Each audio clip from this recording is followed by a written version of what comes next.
What is going on, Nuggets Nation NBA fans? My name is Tom Leuthner. Welcome back to another episode of Nuggets Today, brought to you by Underdog. If you guys did not know, we are officially sponsored by Underdog, so make sure to scan that little QR code right here. I will have a promo code for you guys later on. It is easily my favorite betting app. It makes it so easy for you to just choose higher or lowers on certain player props, and you don't have to worry about all those alternate lines and do all the research. It's right there for you. So make sure to go ahead and download Underdog. Again, huge shout out to Underdog for sponsoring us as a entire channel, not just the podcast, the entire channel. Like I said, make sure to go download it. Use this little promo code, this little QR code right here, and I will have a promo code for you guys in a little while. Now, the first topic I want to cover in today's episode of Nuggets Today is Christian Braun, and there's not been any real update about Christian Braun and his injury process, and there's some things I want to talk about with him. He has started this season super slow, and I know that some people are so frustrated and they want to get off the contract right away. Listen, Jamal used to start the year slow every single year. I think we all knew that, and we all got frustrated, but he's one of the best players on the Nuggets. He's probably going to make his first All-Star game. Nikola Jokic, by the way, first official, or another official All-Star for him in his career, starting at the center position. I know that they're doing the world thing, but Jamal Murray started slow. It was part of his career, and now we see it with Christian Braun. Listen, he started a little slow. The whole thing that makes me a little nervous is the injury process. I don't think that they're going to bring him back until Nikola Jokic is back in the starting five, or at least Jonas Valanciunas is. And when he does come back, I think that it's time to see him coming off the bench. I think that, there's no problem with how he's been playing outside of his shooting slump. He's still a decent player. I think that you just need to build his confidence back up, and we've seen how good of a guy DA is at doing that. So I would like to see him start on the bench when he comes back, either temporarily or full-time, and let Peyton Watson be the starting two. I like the idea of not having Peyton Watson at the power forward position. I think that it's going to be a better option for Denver to have the versatility at that wing with Peyton Watson's defense. You still have Cam, you still have AG, and then you have CB in the bench unit with, Bruce, Pickett. If Pickett's going to be that backup point guard, Bruce Pickett, Tim Hardaway. You still have, if you're going to play Duran, Spencer Jones, Jonas Valanciunas. Obviously, this is when everybody is healthy.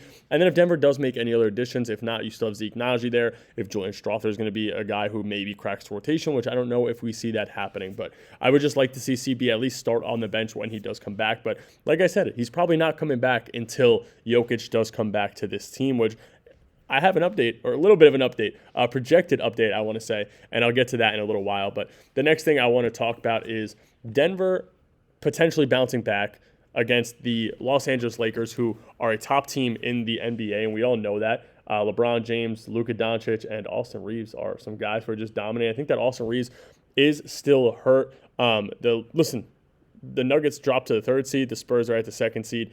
And the Lakers dropped all the way to 6. They are still 25-16, but they end up beating the Raptors in their game. I believe it was 2 days ago now. And I think that they're a beatable team. I think that they're obviously beatable when Denver's fully healthy, but you look at a couple nights ago and the Trailblazers just dominate them 132-116. The Hornets were able to dominate them, and the Hornets just dominated us, and then they dominate the Hawks. So they're 2-2 in their last 4, and then they're 2-3 in their last 5. So I think that this is a winnable game for Denver. They did lose to the Hornets. They did lose to the Kings. Obviously, like I said, they beat the Hawks by a wide margin. They lose to the Trailblazers, and then they beat the Raptors.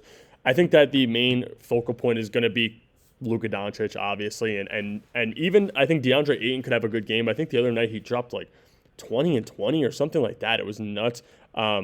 He just had himself a great game, and even Drew Timme had himself some good games here and there. But I know that there was a game recently, maybe it was the Hornets game that they ended up losing. I'm trying to look right now that, DeAndre Ayton had a game where he went perfect from the field.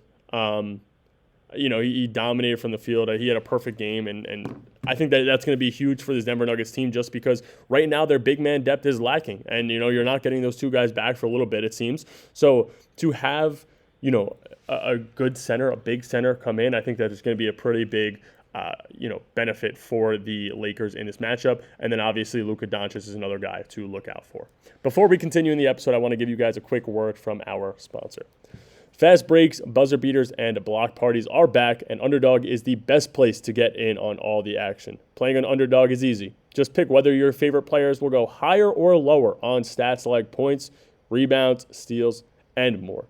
Get your picks right, and you can win up to 5,000 times your cash. That's right, 5,000 times your cash. The one game I want to take a look at today is the game of the two teams from Texas. You have Dallas versus San Antonio.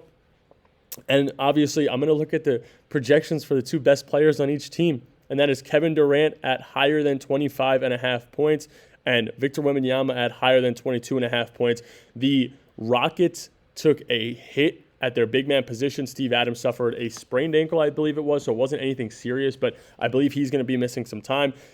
And Clint Capella's good. 6'10", though. You're going against a guy who's 7'3", and I know that Wemby's on a little bit of a minute restriction, so that might be a little bit tougher. But at the same time, I still think that the projection of 22.5 points and the higher the higher projection is great.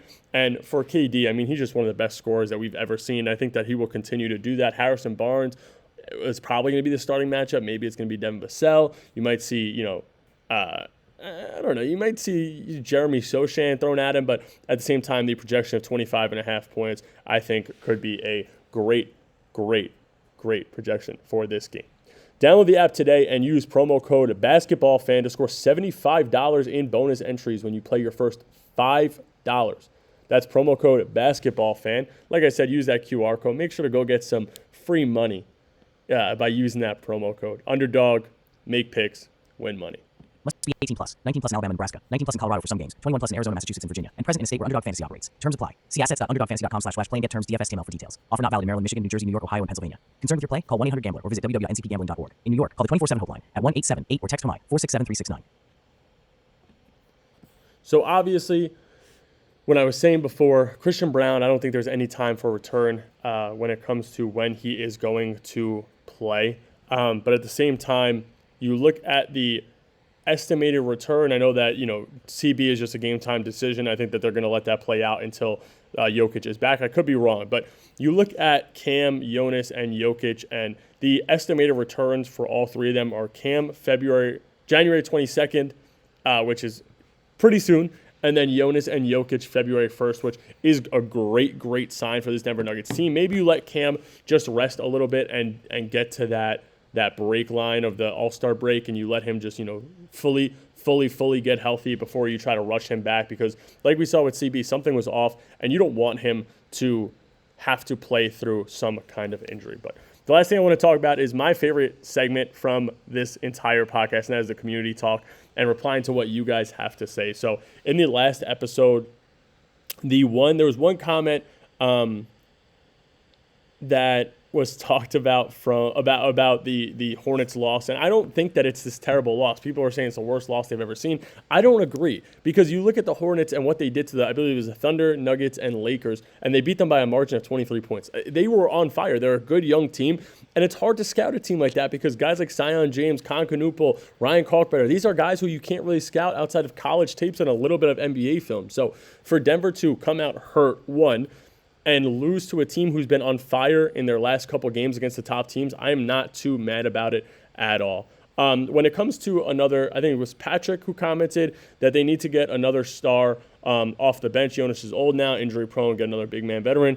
I've talked about the one guy that I think should be brought to Denver for now. He's not a star, but it is Nick Richards. I think that he's a good, cheap option.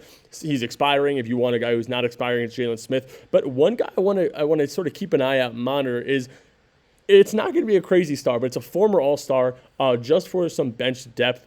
If Denver can find a way to get Hunter Tyson off the team, maybe sign Spencer Jones to the rest of the year contract, and I want to monitor the fact that the Wizards could potentially buy out Chris Middleton. And if they do that, which his contract's crazy, so maybe they don't, but if they do that, I think that he could be a good option for this Denver bench. I think that he's a guy that brings a little bit of scoring. One guy I looked at, I love the idea of bringing in was Klay Thompson, but I just don't see that happening because Denver can't afford it, and it would have to be a trade, and I don't think you want to bring him in on more than a one-year deal. So that's a little bit tough, but the one guy I really want to monitor off the bench, if they are able to move Hunter Tyson or even move Zeke Naji in some kind of trade. Like I said, I would love a Zeke Naji, and, Zeke Naji and even Julian Strother for Jalen Smith, give that last roster spot to Spencer Jones.